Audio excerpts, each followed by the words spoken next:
नया टॉपिक लिखो, विद्युत परियोजनाएं, राजस्थान की विद्युत परियोजनाएं, यानी बिजली घर, जहां जहां बिजली बनती है।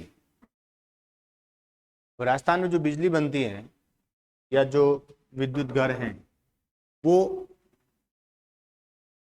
मुख्य रूप से ताप आधारित है। इसमें ताप आधारित है। अब ताप आधारित या तो वो कोयले से चल रहे हैं या फिर वो गैस से चल रहे हैं। दो का ही ध्यान रखना। एक विद्युत परियोजना है जो परमाणु आधारित है। परमाणु आधारित कहां पर है? कोटा में है। जल विद्युत परियोजनाएं हैं वो केवल चंबल नदी पर है, जो अपने बांध किए तब किए थे सिंचाई परियोजनाएं, बस उसी में आ जाती है। मुख्य रूप से इन दो का ध्यान रखना है। ताप विद्युत परियोजना भारत में और राजस्थान में टोटल विद्युत उत्पादन में, टोटल जो विद्युत यूज होता है उसमें लगभग 65% योगदान है वो ताप का है। और ताप बिजली कैसे बनती है? कोयले से। या किससे बनती है? गैस। गैस से कम है, कोयले से ज्यादा है। राजस्थान में गैस का एक ही है धौलपुर में, और एक है बारा में है। दो ही है। बाकी जितने भी अब परियोजनाएं करेंगे, लगभग 12-13 परियोजनाएं हैं बड़ी बड़ी, वो सारी की सारी कोयला आधारित है, एक को छोड़कर, कोटा वाले परमाणु को छोड़कर। ठीक है, तो हेडिंग डाल दो ताप विद्युत परियोजनाएं। उसमें पहला लिखो ताप विद्युत परियोजनाएं। विद्युत परियोजनाओं में पहला ताप विद्युत परियोजनाएं।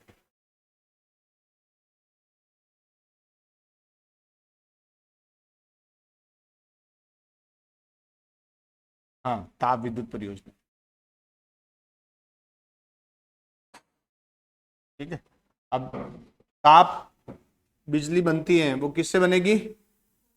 हाँ, या तो कोयले से बनेगी या गैस से बनेगी। ये ध्यान रखना। तो आपको तो ये ध्यान रखना है कि कौन सी गैस से है, ये पूछा जाता है। पूछा हुआ कई एग्जाम पूछा। या फिर क्या पूछ लेते हैं, परियोजना का नाम दे देंगे और कह देंगे कि कौन सी क्रिटिकल है, सुपर क्रिटिकल है, या सुपर थर्मल पावर सेंटर है। इन अलग अलग प्रकार की कैटेगरी बनी हुई है उसमें, उत्पादन क्षमता के आधार पर। उत्पादन क्षमता के आधार पर ऐसी परियोजना जिसकी उत्पादन क्षमता 1320 मेगावाट से ज्यादा होगी, वो क्या हो जाएगा? सुपर क्रिटिकल में चला जाएगा। टोटल स्थापित क्षमता कितनी? 1320। देखना, जहां पर भी 1320 से ऊपर जाएगी वो क्रिटिकल, और सुपर क्रिटिकल से ऊपर चली जाएगी।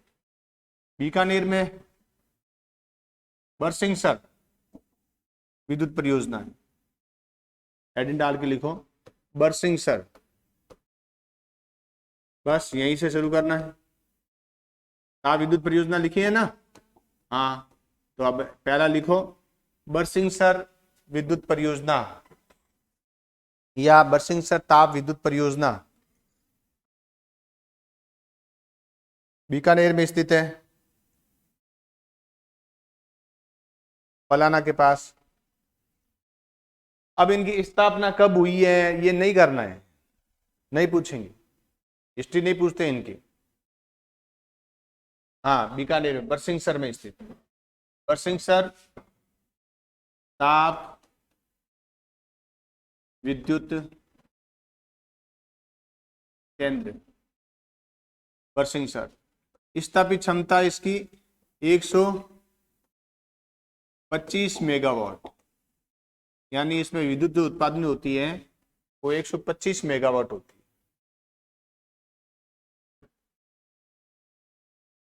है। एक ही इकाई अभी काम कर रही है, तो इतना ही ध्यान रखना है। इससे ज्यादा ध्यान नहीं रखना है। प्रश्न बहुत कम चांस है पूछते हैं, लेकिन अगर पूछेंगे तो विद्युत केंद्र का नाम देंगे, कौन से जिले में है, विद्युत केंद्र का नाम देख करके पूछ लेंगे कि अटरू ताप विद्युत परियोजना कहाँ है, अंता ताप विद्युत परियोजना कहाँ है, सीधा सीधा बोलो, छबड़ा ताप विद्युत परियोजना कहाँ है, निम्नलिखित में से कौन सी गैस आधारित ताप विद्युत परियोजना है, धौलपुर, कौन सी गैस का उपयोग किया जाता है, नेफ्ता का, इतना ही पूछना है। निम्नलिखित में से कौन सी विद्युत परियोजना बाड़मेर में नहीं है, गिरल, कपूरडी, जालिपा और दे दिया कोई एक नाम अलग से दे दिया जो यहाँ पे नहीं है, 3 यहाँ पर है, बाकी यहाँ पे समझ गए। ऐसे पूछ और ऐसे ही पूछा हुआ प्रश्न।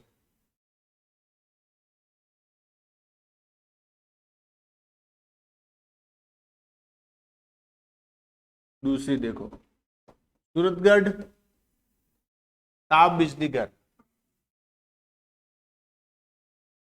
देखो और ये सारे के सारे किससे संचालित हैं, कोयला से।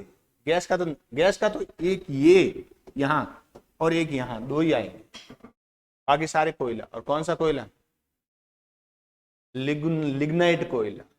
हाँ, अरे बिटुमिन कोयला कहां से लाना पड़ेगा पता है, मध्य प्रदेश से लाना पड़ेगा, मध्य प्रदेश से यहां लाना कितना भारी काम हो जाएगा, लिग्नाइट।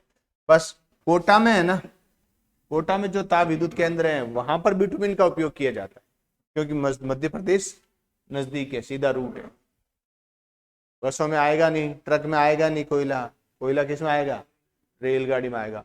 अब वो रेलगाड़ी मध्य प्रदेश से अगर आए, छत्तीसगढ़ से आए, तो घूमती घूमती घूमती कब जाके यहाँ आएगी। तो कोयला यहाँ जो यूज होता है ना, लिग्नाइट ही होता है, और राजस्थान का लोकल कोयला यूज होता है। सूरतगढ़ ताप विद्युत केंद्र, इसमें एक थोड़ा ध्यान रखना है, यहाँ टोटल 7 इकाइयां कार्यरत, कितनी इकाइयां, 7 इकाई, नोट करके लिखना, 7 इकाइयां काम कर रही है, और स्थापित क्षमता 1500 मेगावाट है। 7 इकाइयां मतलब 7 मशीनें हैं, टोटल 7 मशीनें लगी हुई है, कितनी, 7। और इन 7 मशीनों का टोटल अगर करें तो टोटल कितना मेगावाट आएगा, 1500 मेगावाट। कुल स्थापित क्षमता लिख लो, 1500 मेगावाट क्षमता है, 1500 मेगावाट। तो क्या क्रिटिकल हो गई, क्या नहीं हुई, क्रिटिकल नहीं हुई। क्रिटिकल कब होगी, जब 660 मेगावाट की 2 इकाइयां हो जाएगी, तब वो क्रिटिकल हो जाएगी।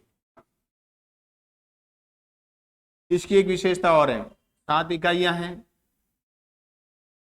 और ये राजस्थान की पहली सुपर थर्मल पावर स्टेशन है, नोट करके लिखना, राजस्थान का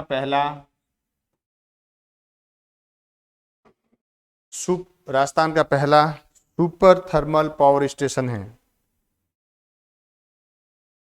सूरतगढ़ वाला, सुपर थर्मल पावर स्टेशन।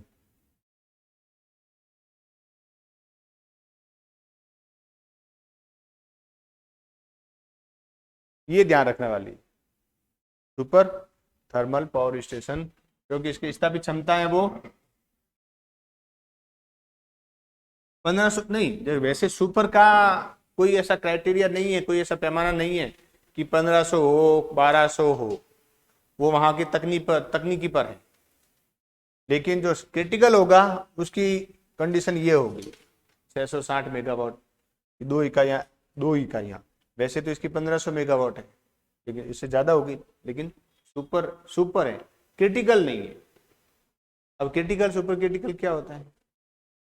एक तो उसका जो उत्पादन की जो प्रक्रिया है वो मैनुअल होती है। मैनुअल मतलब हाथ से, मतलब यूं नहीं कि हाथ से बिजली बनाई जाती है। और एक होती है पूरी की पूरी कंप्यूटराइज होती है। सारी की सारी उत्पादन प्रक्रिया क्या होती है? कंप्यूटराइज होती है। जब भी कंप्यूटराइज होगी तो उसके लिए वर्ड क्या यूज करेंगे? क्रिटिकल यूज करेंगे। और कंप्यूटराइज होगी तो उसकी उत्पादन क्षमता ज्यादा होगी। मैनुअल होगी तो उत्पादन क्षमता कम होगी। अब यहां पर एक कोई इकाई 210 मेगावाट की है, कोई 225 मेगावाट की है, कोई 110 मेगावाट की है। यहां पर यहां से एक प्रश्न पूछा हुआ था 2005-6 में, 5 में, जो पहली थर्ड ग्रेड टीचर की भर्ती परीक्षा हुई थी, आरपीएससी दी थी। तब क्या हुआ था कि एग्जाम से जस्ट पहले इसकी 7वीं इकाई का उद्घाटन हुआ था। एग्जाम से जस्ट पहले तब एग्जाम में उसमें पूछा था कि सूरतगढ़ में अभी कौन सी इकाई का उद्घाटन हुआ। इकाई का नंबर पूछ लिया कि उस समय उद्घाटन हुआ था। अब यहाँ पे क्या है कि 7 इकाइयां तो कार्यरत हैं, 8वीं और 9वीं निर्माणाधीन है। 8वीं और 9वीं क्या है? निर्माणाधीन है, चल रही है, काम चल रहा है। तो इतना अपन को ध्यान रखने की जरूरत नहीं है। 7 इकाइयां उत्पादन कर रही है, ये ध्यान रखना। इसमें भी अगर न्यूज पढ़ी हो कभी आपने तो बीच बीच में आता है, एक इकाई ने काम करना बंद कर दिया, 2 इकाई ने काम करना बंद कर दिया, या कोयला कम हो गया, कोई इकाई खराब हो गई।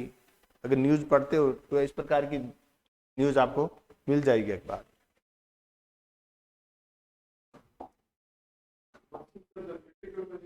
अब ब्रिसिंग सर 125 मेगावाट की है, 125 मेगावाट की क्या है? ये बीड नोक में है 125 मेगावाट की। क्रिटिकल में इधर नहीं आएगी, ये यहां पर आएगी क्रिटिकल। छबड़ा में, बारा में, ये कोटा में है 1320 वो भी 660 की इकाइयां होगी तब। आपको तो स्थान ध्यान रखना है। और जितनी भी ये इकाइयां स्थापित होगी ना, वहां पे पानी का स्रोत कहीं न कहीं पास में होगा। क्योंकि थर्मल पावर जो पूरा जो भट्टी होती है जिस उसको ठंडा करना पड़ता है, क्योंकि चारों तरफ पानी भरा रहता है और जैसे जैसे गर्म होता है पानी छोटा जाता है। तो बरसिंह सर हैं, बरसिंह सर में यहाँ उन्होंने पानी की व्यवस्था कर रखी है इंदिरा गांधी नहर के द्वारा। सूरतगढ़ में है तो सूरतगढ़ में ये बिरदवाल हेड है वहां पर, है ना, वहां से पानी मिलता है उसको। अब देखो बाड़मेर में अपन ने कोयले की 3 खानें की थी, भूल गए?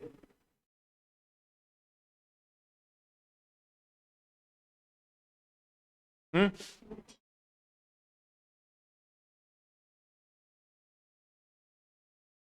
गिरल,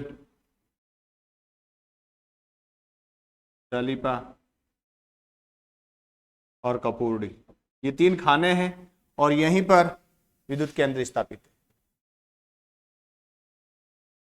ठीक है, लिखो, हेडिंग डाल के लिख लो, बाड़मेर में ताप विद्युत केंद्र, ताकि एक साथ आ जाएंगे, बार बार आपको लिखना नहीं पड़ेगा।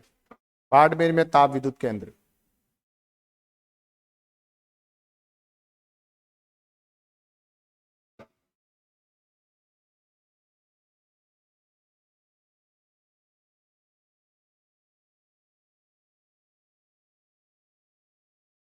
तीनों लिग्नाइट आधारित हैं। 3 इकाइयां हैं, 3 इकाइयां नहीं, 3 केंद्र हैं। कौन कौन सा? गिरल, जालिपा, कपूरडी। जालिपा 1000 मेगावाट की है, क्रिटिकल नहीं है। गिरल 500 मेगावाट की है, कपूरडी 500 मेगावाट की। तो लिखो, देखो, जालिपा विद्युत केंद्र, जालिपा विद्युत केंद्र 1000 मेगावाट का, 1000 मेगावाट की। 1000 मेगावाट का मतलब है पूरी की पूरी 1000 मेगावाट नहीं है, ऐसे होगा 250 इंटू 4, ध्यान रखना इतना ही। कोई 125 मेगावाट की है, कोई 250 मेगावाट की है। और जैसे ही एक इकाई 660 मेगावाट की होते ही क्रिटिकल की श्रेणी में आ जाएगी। इसका मतलब एक इकाई 660 करी ना, इसका मतलब अगली इकाई फिर 660 की बनेगी। ये कोई नियम नहीं है, प्रैक्टिकल मैंने देखा है। 660 की बनी, अगली तुरंत 660 की बनेगी और वो उसको क्रिटिकल की श्रेणी में डाल देंगे। अपन करेंगे, देखना आपको खुद को पता चल जाएगा कि क्या ऐसा ही है क्या। तो जालिपा 1000 मेगावाट की है, गिरल 500 मेगावाट की, कपूरडी 500 मेगावाट की।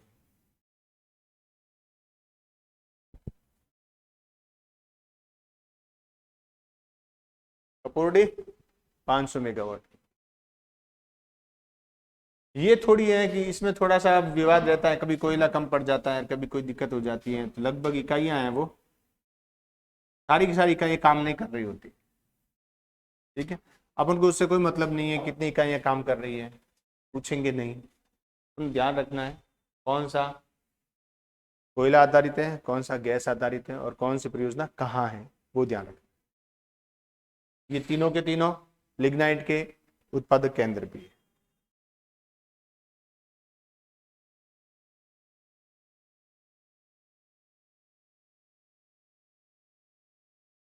नेक्स्ट लिखो, Kota super thermal power station.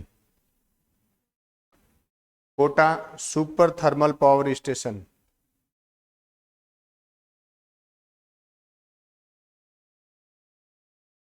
Rajasthan का दूसरा सुपर थर्मल पावर स्टेशन है। ये पहला कौन सा था?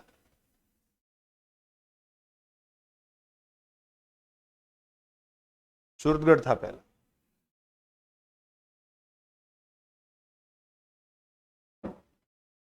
सूरतगढ़ कितना मेगावाट का था? 1500 था। और कोटा वाला 1240 मेगावाट। 1240 मेगावाट।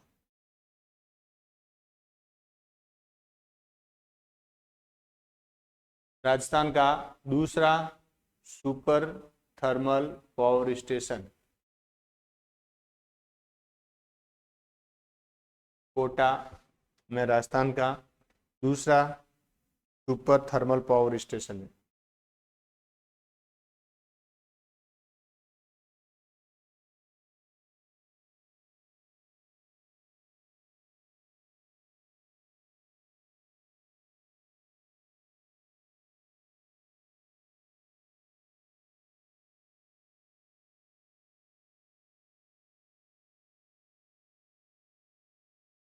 समझ गए? पानी कहाँ से मिलता है? चंबल नदी से, चंबल से मिलता है। कोटा में ही परमाणु ऊर्जा केंद्र भी है, जो राजस्थान का पहला और भारत का दूसरा है, वो अलग से करेंगे। ठीक है, तो कोटा में कितने मेगावाट के है? 1240। और टोटल इकाइयां कितनी है? 7 इकाई। इसको लिख लो, कोटा में कुल 7 इकाइयां कार्यरत हैं।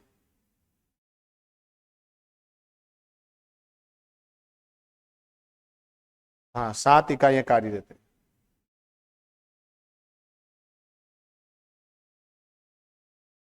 कितनी इकाइयां हैं? 7 इकाइयां। और भी प्रस्तावित भी है, तो अपन 7 ध्यान रखना, प्रस्तावित पे ध्यान नहीं रखना।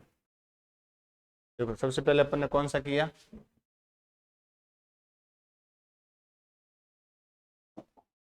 सबसे पहले किया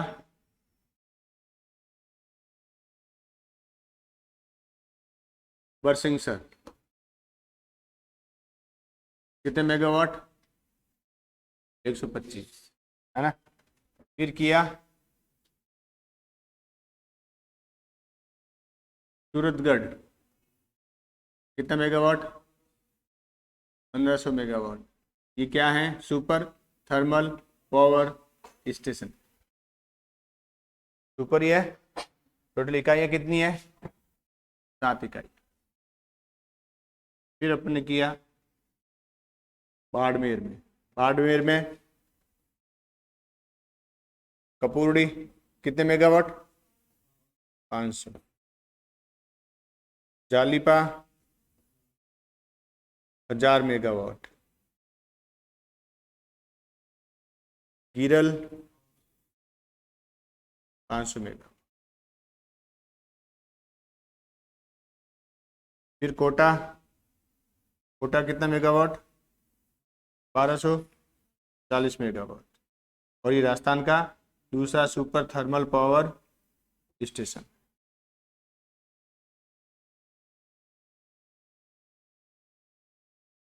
छबड़ा कहाँ पर है? छबड़ा 12 में।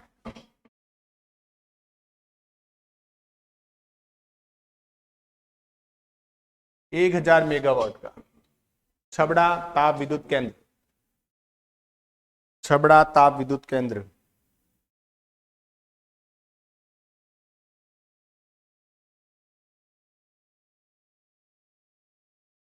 छबड़ा ताप विद्युत केंद्र 1000 मेगावाट के।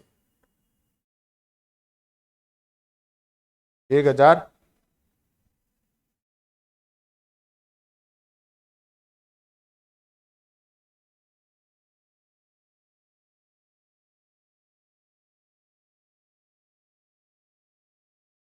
1000 मेगावाट। लिग्नाइट आधारित, कोयला जरूर लिखो, लिग्नाइट आधारित।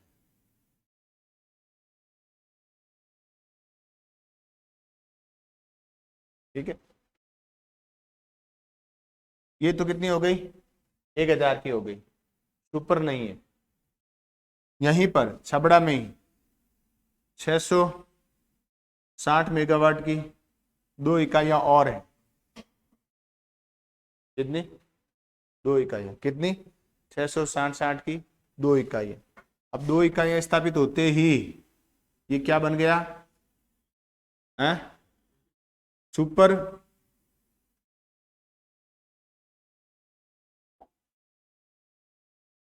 Critical thermal power station.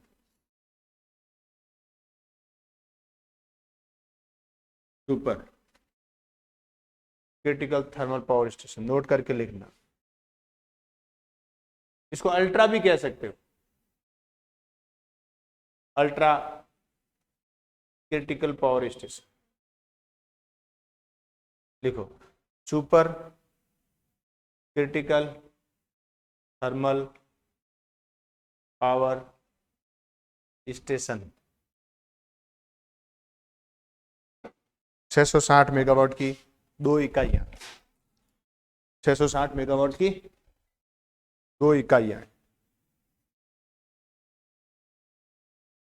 Lignite आधारित लिग्नाइट आधारित है।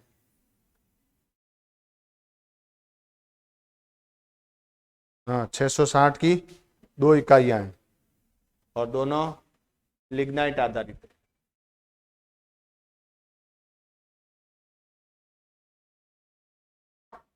देखो छबड़ा का विशेष ध्यान रखना। देखो छबड़ा में 2 अलग अलग आ गई है। एक 1000 मेगावाट की है और 1000 मेगावाट मतलब 250 की 4 हो। जब भी 1000 मेगावाट है ना तो आप 250 × 4 कर सकते हो। हाँ, 1000 से ज्यादा है तो फिर वो अलग अलग होगी, 190 मेगावाट की, 200 मेगावाट की, 210 मेगावाट की, ऐसे। और 660 मेगावाट की 2 इकाइयां। ये सारी कहां पर है? छबड़ा में। छबड़ा के पास ही यहीं पर एक और जगह है जिसका नाम है कवई। देखो 12 में, 12 में कवई ताप विद्युत घर।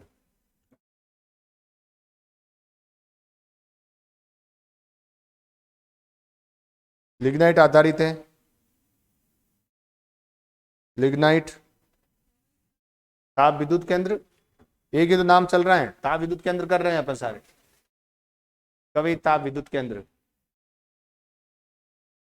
इसकी स्थापित क्षमता 1320 मेगावाट है, लेकिन अभी ये क्रिटिकल में शामिल नहीं है, क्रिटिकल में शामिल नहीं है। 1320 जरूर है, लेकिन इसको क्रिटिकल में शामिल नहीं किया। वो जो उत्पादन प्रोसेसिंग है वो क्रिटिकल वाली नहीं है, इसलिए इसमें नहीं है, ध्यान रखना। कवई कहां पर है? 12 में। छबड़ा कहाँ है? 12 में, ध्यान रखना। सारे कहां पर हैं? छबड़ा में। और इनको पानी किससे मिलता है? नदी कौन सा? नहीं, चंबल नदी से नहीं मिलता। काली सिंध नहीं मिलता, काली सिंध। परवन नदी से मिलता है पानी। किससे मिलता है? परवन नदी। परवन नदी 12 की मुख्य नदियों में शामिल है, नोट करके लिख लो। इन दोनों परियोजनाओं को, दोनों विद्युत केंद्र को, इन दोनों विद्युत केंद्र यानी छबड़ा और कवई को पानी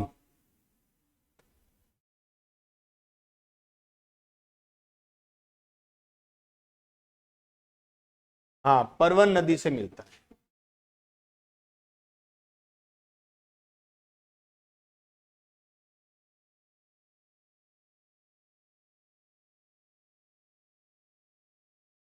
किससे मिलता है?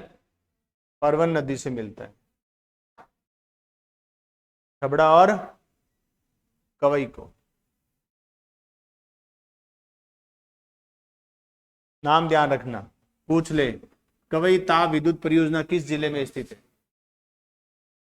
सीधे सीधे पूछेंगे, ऐसे ही याद रहे। पूछा हुआ है, ये नहीं पूछा हुआ है, अंता का पूछा हुआ है। अंता भी कहां पर है? 12 में ही है।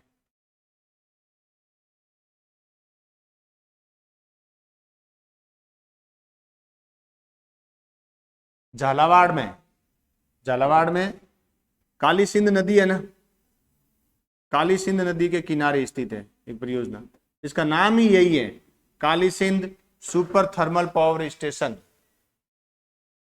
दूसरा लिखो, Kali Sindh super thermal power station.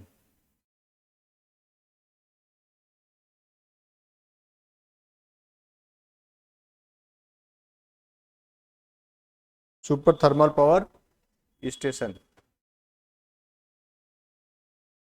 अब ये सुपर थर्मल पावर स्टेशन है काली सिंध, ठीक है।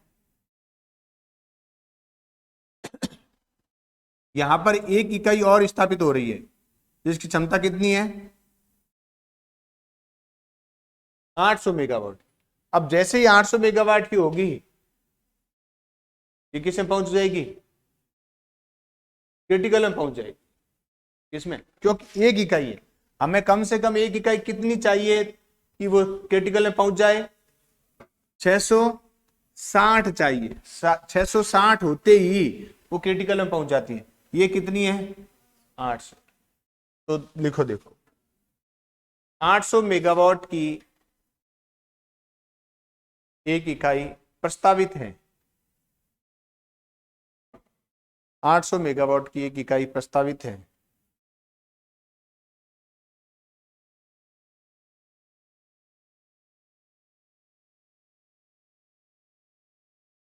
जिसके स्थापित होने पर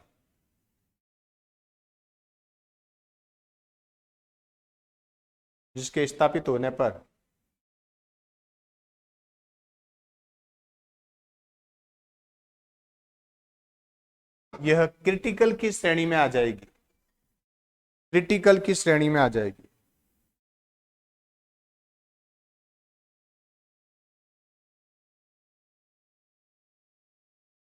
समझ गए? किसमें आ जाएगी? क्रिटिकल की श्रेणी में आ जाएगी, ध्यान रखना।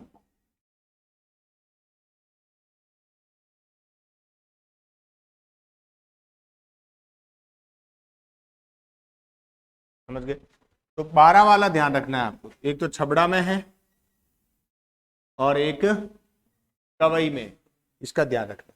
काली सिंध का ध्यान रखना, काली सिंध झालावाड़ में, काली सिंध नदी है, झालावाड़ की मुख्य नदियों में शामिल है काली सिंध, जो आगे जाके चंबल में गिरती है, ये यहां से ऐसे। यूं बहती।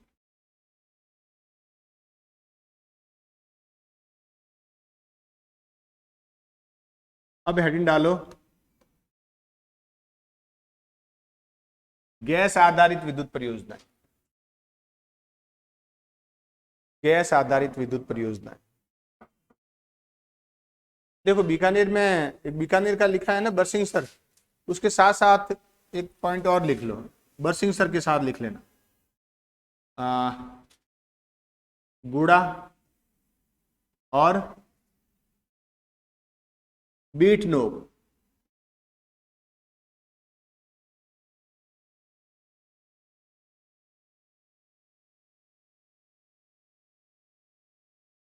गुड़ा और बीट नोक है ना, कॉलेज जाते हैं तो फाटा आता है, फाटे के राइट टर्न करेंगे तो गुड़ा एक साइड में, एक साइड में बीट नोक। गुड़ा और बीट नोक में लिग्नाइट आधारित परियोजनाएं निर्माणाधीन हैं।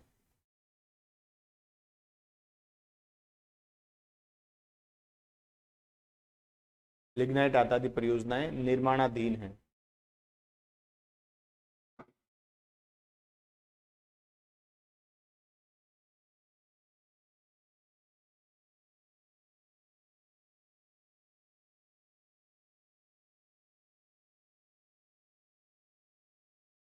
लिग्नाइट आधारित परियोजना क्या है? हाँ, कई बार अखबार में आता है ना, स्थानीय लोग ओला कर लेते हैं वहां पर जाके कि हमें काम पे लगाओ। अभी 4 दिन पहले की न्यूज है, क्योंकि वो लोकल को लगाते नहीं काम पे, वो गड़बड़ करते हैं वहां पर।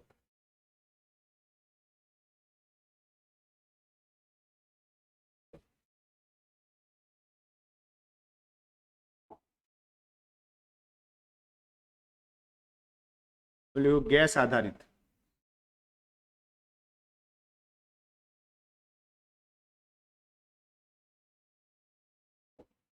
देखो रामगढ़ विद्युत परियोजना बाड़मेर में गैस आधारित है।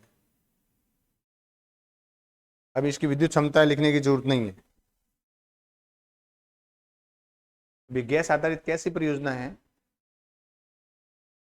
ये कोयला को जमीन के अंदर ही उसको जलाकर गैस में बदलते हैं। कोयले का गैसीकरण करके फिर बिजली बनाई जाती है। क्या लिखोगे? कोयले का क्या करते हैं?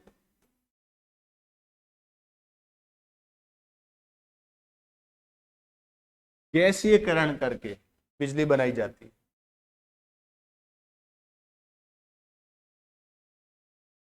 कोयले का गैसीकरण करके, हाँ मतलब गैस कौन सी यूज करते हैं? तो कोयले का यूज करते हैं। कोयले का गैसीकरण करते हैं जमीन के अंदर ही, फिर वो गैस आती है बाहर और फिर उससे ही बिजली बनाई जाती है। देखो बिजली बनाने की प्रक्रिया है क्या? आपको एक मशीन है, उस मशीन को चलाना है। क्या कहते हैं उस मशीन को? टरबाइन। या यूं कहें, जो जनरेटर नहीं चलते क्या डीजल से, ये समझ लो उस जनरेटर को चलाना है। आप हाथ से चला लो, आप घोड़ों को जोत के चला लो, क्योंकि घोड़ों से बनती है क्या? शुरू में बनती थी। शुरू में कब? औद्योगिक क्रांति से पहले, बिजली के जब नया आविष्कार हुआ कि बिजली कैसे बनाई जाए, तब वो पशुओं से भी, लेकिन वो कितनी बनती थी? बहुत ही हल्की, केवल बल्ब वगैरह जलते थे। तो या तो क्या करना, क्या है, टरबाइन चलाना है। आप पानी का फव्वारा ठोक के चला सकते हो टरबाइन को। अब उस टरबाइन को चलाने के लिए जनरेटर चलाना पड़ेगा। जनरेटर एक ऐसी मशीन जो डीजल डालने से चलती है, और उससे क्या चलेगा? टरबाइन चलेगा। जनरेटर में होता क्या है? जनरेटर एक मोटर लगी होती है, वो मोटर डीजल से चलती है, उस मोटर से जनरेटर लगा हुआ था, टरबाइन लगा होता है, टरबाइन घूमता है और बिजली बनती है। ये चलाना है हमें। या तो पानी से चला लो, गैस से चला लो, गैस जला के चला लो, कोयला जला के चला लो, परमाणु भट्टी परमाणु ऊर्जा से चला लो, यानी यूरेनियम से चला लो, वहां पे थोड़ा सा तकनीकी चेंज हो जाती है। कहां पर? जिसमें परमाणु ऊर्जा में, वहां पे वो साइंस का नियम होता है, न्यूट्रॉन होते हैं वो अलग विखंडित होते हैं और संलयन होते हैं, हाइड्रोजन में जुड़ते हैं, और इसमें हाइड्रोजन मतलब क्या कहते हैं उसको, जो थोरियम आधारित होते हैं या प्लूटोनियम आधारित होते हैं, उसमें तो क्या है, टूटते हैं। और हाइड्रोजन, हाँ, विखंडन होती है, और हाइड्रोजन से क्या होती है, संलयन से होती है। दो प्रकार की होती है, संलयन ऊर्जा और विखंडन ऊर्जा। तो टरबाइन चलाना, तो यहाँ पर किससे चलता है टरबाइन? गैस से चलता है। कहां पर? रामगढ़ से। ठीक है, धौलपुर में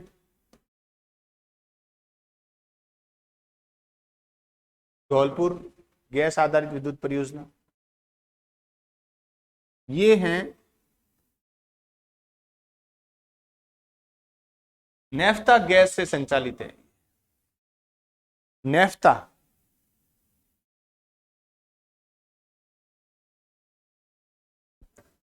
नेफ्ता गैस से संचालित है, ये थोड़ा ध्यान रखना। धौलपुर में जो गैस यूज की जाती है वो नेफ्ता का उपयोग किया जाता है।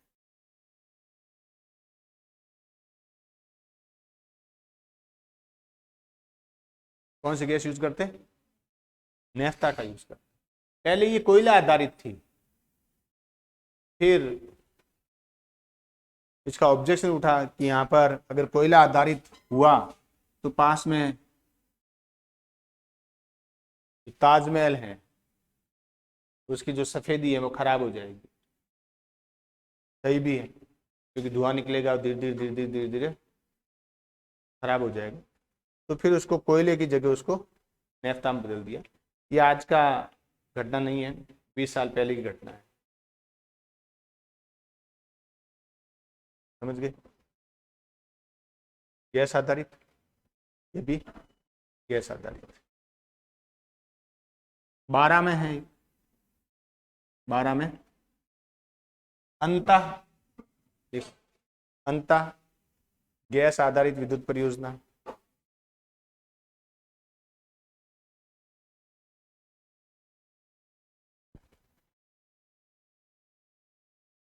पास में छबड़ा है,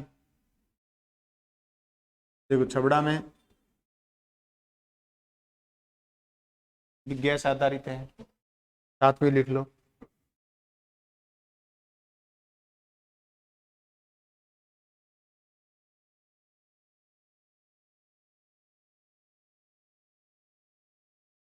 छबड़ा, ये दोनों किस पर आधारित है? गैस आधारित है।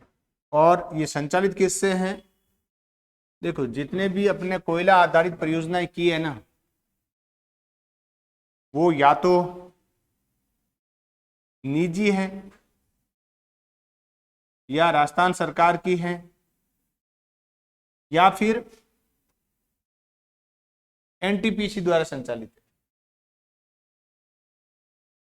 एनटीपीसी मतलब नेशनल थर्मल पावर स्टेशन, राष्ट्रीय ताप विद्युत निगम, उसके द्वारा संचालित। जैसे अब ये या तो खुद संचालित करेगा या नेवली के माध्यम से संचालित करेगा। जैसे बरसिंगसर वाला किससे संचालित है? नेवली विद्युत परियोजना से, नेवली कंपनी से संचालित है, और नेवली कंपनी का जो हेड है वो तमिलनाडु में। लेकिन ये वाला है अंता वाला, 12 ये छबड़ा वाला, ये दोनों एनटीपीसी खुद संचालित करता है, नेशनल थर्मल पावर स्टेशन के द्वारा, कॉर्पोरेशन के द्वारा किया जाता है। तो लिखो, देखो उपयुक्त दोनों विद्युत केंद्र, उपयुक्त दोनों कौन से? अंता और छबड़ा, उपयुक्त दोनों विद्युत केंद्र एनटीपीसी के द्वारा संचालित है।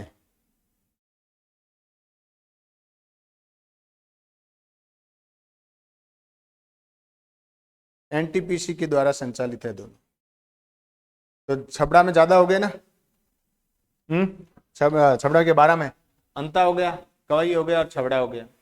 कवई में केवल ताप विद्युत केंद्र है, अंता में गैस आधारित है, छबड़ा में दोनों है, गैस और कोयला आधारित दोनों है।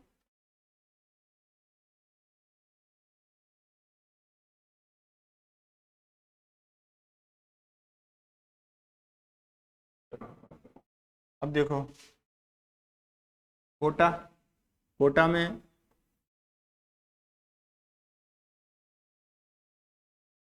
परमाणु ऊर्जा केंद्र है।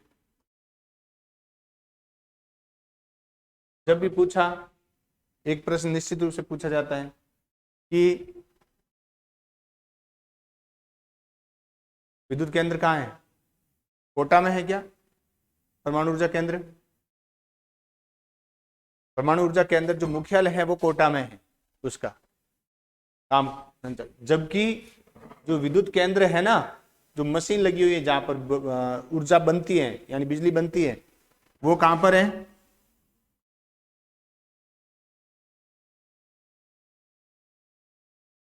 रावत भाटा में। और रावत भाटा कहाँ है? चित्तौड़गढ़ में। रावत भाटा कहाँ है?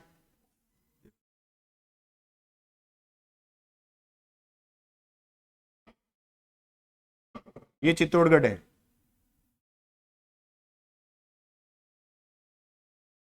ये चित्तौड़गढ़ का है और एक हिस्सा चित्तौड़गढ़ का ये है, और यहां पर है रावत भाटा। ये चंबल नदी है, चंबल नदी के किनारे, बिल्कुल किनारे। और कई किताबों में ये लिखा होगा कि रावत भाटा ताप विद्युत केंद्र कोटा। अरे कोटा में तो उसका ऑफिस है। उत्पादन कार्य कहाँ होता है? रावत भाटा। हाँ, ये लिखा होता है रावत भाटा रोड कोटा, कैसा लिखा हो मिल जाएगा आपको। अरे वो तो कोटा से सड़क जाती है रावत भाटा, ज्यादा दूर नहीं है रावत भाटा से कोटा, घंटे भर का रास्ता है। तो लिखो, देखो परमाणु विद्युत केंद्र रावत भाटा चित्तौड़गढ़।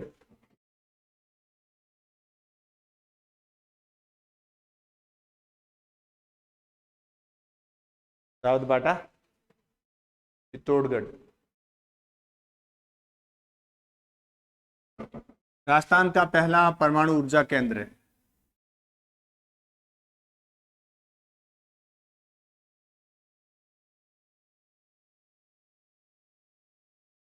राजस्थान का पहला परमाणु ऊर्जा केंद्र यूरेनियम पर आधारित है। यूरेनियम आणविक खनिज है ना, यूरेनियम आपने किया था ना, राजमहल, जहाजपुर, देवली, यूरेनियम पर आधारित है।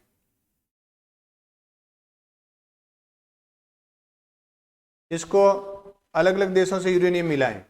अमेरिका से मिला, फ्रांस से मिला, और कुछ समय तक कनाडा से, फ्रांस से, और यूएसए से। कुछ समय तक ये जो अंतर्राष्ट्रीय परमाणु ऊर्जा एजेंसी है उसकी निगरानी में भी रहा था। ये कौन? ये विद्युत केंद्र। बिल्कुल लाइव निगरानी। लाइव निगरानी मतलब कैमरे वगैरह लगा करके देखा कि वास्तव में यहाँ पे यूरेनियम का यूज कहीं ये परमाणु बम बनाने में तो नहीं कर रहे हैं, जितना यूरेनियम दे रहे हैं उनको सही में ये विद्युत ये उत्पादित होता है, या ये कहीं परमाणु ऊर्जा के लिए तो इस परमाणु बम के लिए तो नहीं कर। ये राजस्थान की पहली परमाणु ऊर्जा और भारत की दूसरी है, नोट करके लिख लो। राजस्थान की पहली और भारत की दूसरी, दूसरा परमाणु ऊर्जा संयंत्र है ये। दूसरा परमाणु ऊर्जा संयंत्र भारत का दूसरा और राजस्थान का पहला।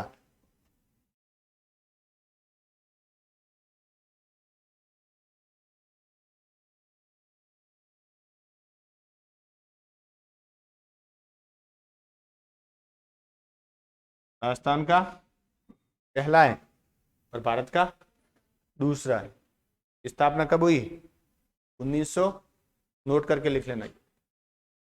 स्थापना 1972 में, 1972 में इसकी स्थापना हुई थी।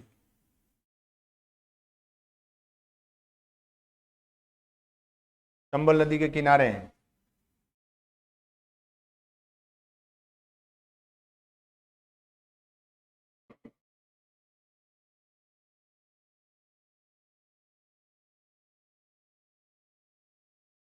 स्थापित क्षमता टोटल 1280 मेगावाट।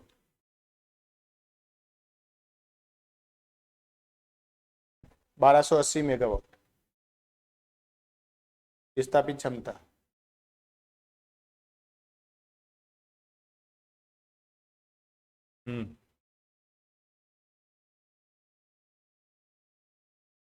इस विद्युत केंद्र को कई रिकॉर्ड, इसके द्वारा बनाए गए रिकॉर्ड की वजह से इनको कई अवार्ड भी मिले।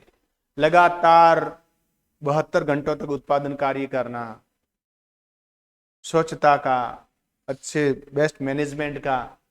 लेकिन ये अवार्ड बहुत पहले मिले हुए, जब मिले थे तब भी नहीं पूछे थे किसी एग्जाम, तो अब तो पूछने का सवाल ही नहीं है। 1280 ध्यान रखना है, 1972 ध्यान रखना है। राजस्थान का पहला है, रावत भाटा में स्थित है। रावत भाटा चित्तौड़गढ़ में स्थित है। रावत भाटा को अणु नगरी भी कहते हैं। रावत भाटा को क्या कहते हैं? अणु नगरी भी कहते हैं। यहाँ पर कुछ और इकाइयां भी प्रस्तावित हैं। अगर वो सारी इकाइयां स्थापित हो गई,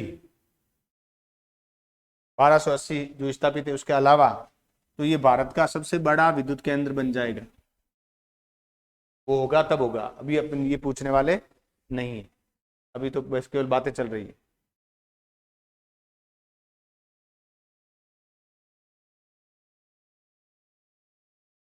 बांसवाड़ा में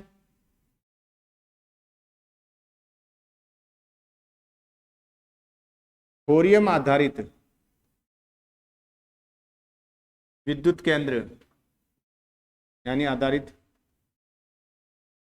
परमाणु ऊर्जा केंद्र प्रस्तावित है, यानी प्रक्रिया निर्माणाधीन है। देखो बाड़मेर में, सॉरी बांसवाड़ा में, बांसवाड़ा थोरियम आधारित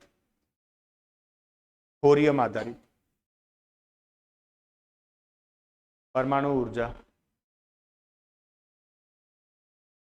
संयंत्र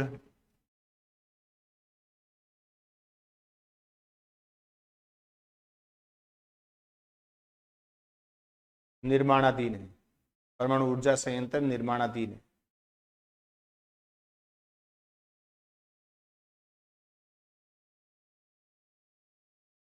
माही नदी के किनारे स्थित है। माही नदी के किनारे।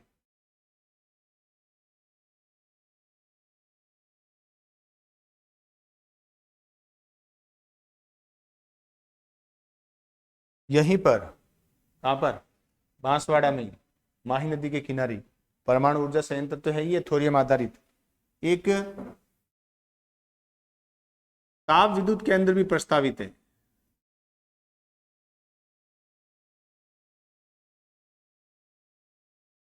ताप विद्युत केंद्र भी प्रस्तावित है। समझ गए? नोट करके लिख लो। बांसवाड़ा में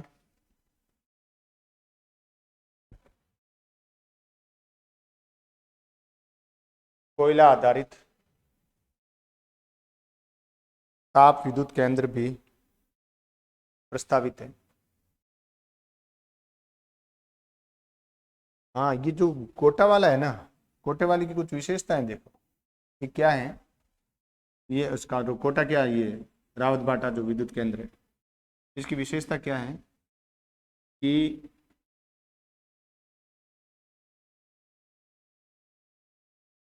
यहाँ पे जो मशीन लगी हुई है, रिएक्टर लगा हुआ है, जो बिजली, जो परमाणु से, यूरेनियम से, थोरियम से बिजली बनाने की जो मशीन होती है, उसको क्या कहते हैं? रिएक्टर कहते हैं। या इसको देसी भाषा में भट्टी भी कह रहे थे। जैसे भारत में कई भट्टियों के नाम भी है, अप्सरा, पूर्णिमा, जर्लीना, ये क्या है?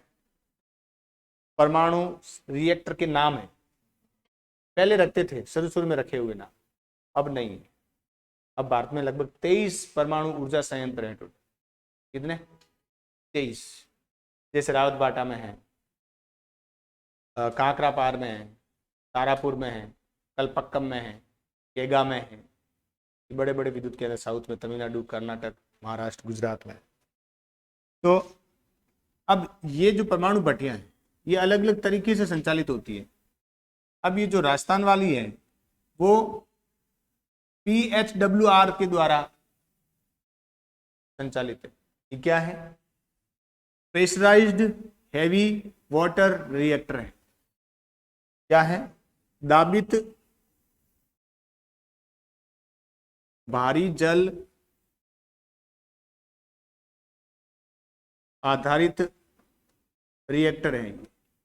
मतलब इसमें जो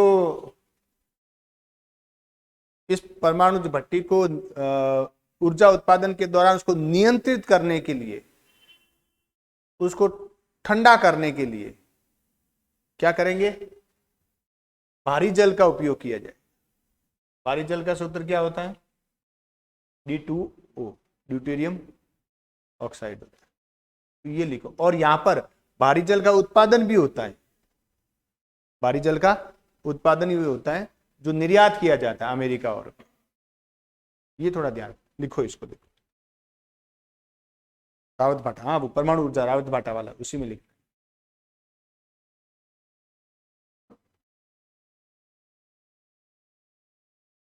देखो, यह संयंत्र या यह रिएक्टर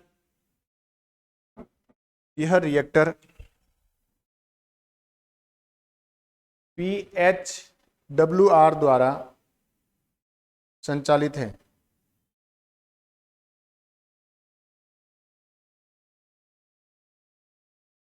यानी प्रेशराइज्ड हैवी वाटर रिएक्टर है। प्रेशराइज्ड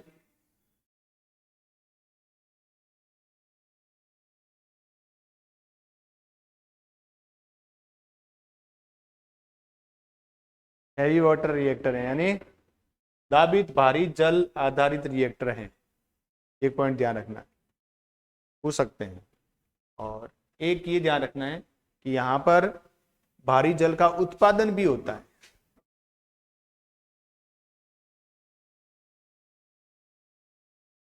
भारी जल का उत्पादन भी होता है,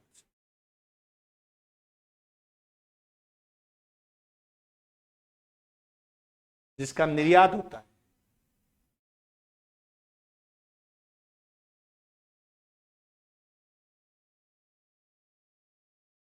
जिसका क्या करते हैं?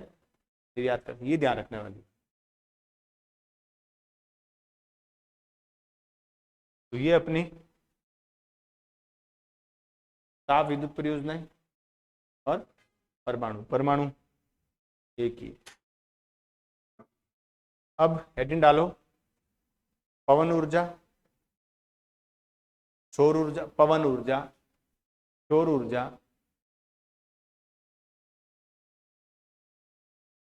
पवन ऊर्जा, सौर ऊर्जा, बायोगैस, बायोमास।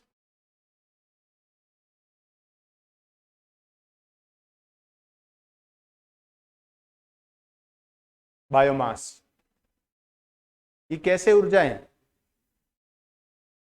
परंपरागत है या गैर परंपरागत है? गैर परंपरागत। ऐसे मत देखो कि सूरज तो अनादिकाल से है तो परंपरागत हो गया, नहीं, तकनीकी से देखो।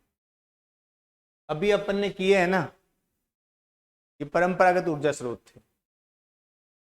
और ये जो लिखे है ना, ये नवीकरणीय ऊर्जा स्रोत है जो गैर परंपरागत है। लिखो, यह सभी, यानी अभी जो 4 नाम लिखा है मैंने, पवन ऊर्जा, सौर ऊर्जा, बायोगैस और बायोमास, ये नवीकरणीय ऊर्जा स्रोत हैं, नवीकरणीय ऊर्जा स्रोत हैं, ऊर्जा स्रोत हैं जिन्हें गैर परंपरागत ऊर्जा स्रोत भी कहते हैं, जिन्हें गैर परंपरागत ऊर्जा स्रोत भी कहते हैं।